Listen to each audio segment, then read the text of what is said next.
नमस्कार. या ठिकाणी आपण आलेलो आहोत बाधा प्राथमिक आरोग्य केंद्रातील वरोडा रस्त्यावरील आरोग्य उपकेंद्र आहे ते.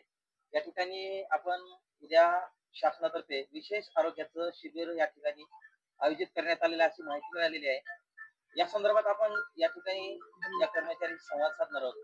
प्रथमतः आपण रवी कांबळे सरांशी संवाद साधणार आहोत. कांबळे सर, शासनाची काय मोहीम आहे आणि उद्या कशाबद्दल नेमकी आरोग्य तपासणी आहे? शासनाची मोहीम आहे पूर्ण महाराष्ट्रामधील महिला व पुरुषाची 30+ हे आरोग्य तपासणी होणं गरजेचं आहे. त्या निमित्तानं महाराष्ट्रामध्ये 8 गाड्या आलेल्या आहेत. त्याच्यापैकी एक गाडी आपल्या औसा तालुक्याला लाभलेली आहे आणि उद्या आपल्या बहादा गावामध्ये ती येणार आहे. तरी जास्तीत जास्त बहादा गावातील नागरिकांनी व महिलांनी जास्तीत जास्त 30+ जे लोक आहेत त्यांनी जास्तीत जास्त तपासणी करून घेण्यात यावी असे मी गावकऱ्यांना विनंती करतो.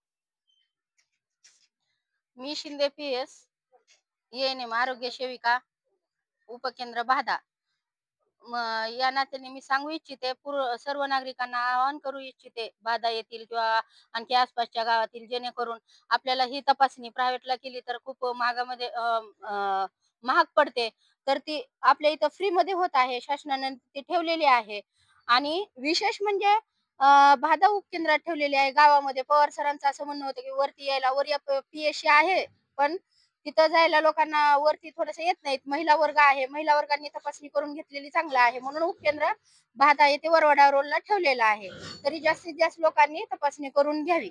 वयोगट पुरुष आणि महिला 30 वर्षाच्या पुढील सर्वांनी करून घ्यावी ही विनंती आहे. अशा पद्धतीने बाधा प्राथमिक आरोग्य केंद्रातील उद्या या ठिकाणी 18 महिला आणि पुरुषांची मोफत आरोग्य तपासणी होणार आहे. हे ठिकाण आहे बहादा ग्रामपंचायतच्या अगदी जवळ वरवडा रस्त्यावरील बहादा प्राथमिक आरोग्य उपकेंद्र बहादा येथे.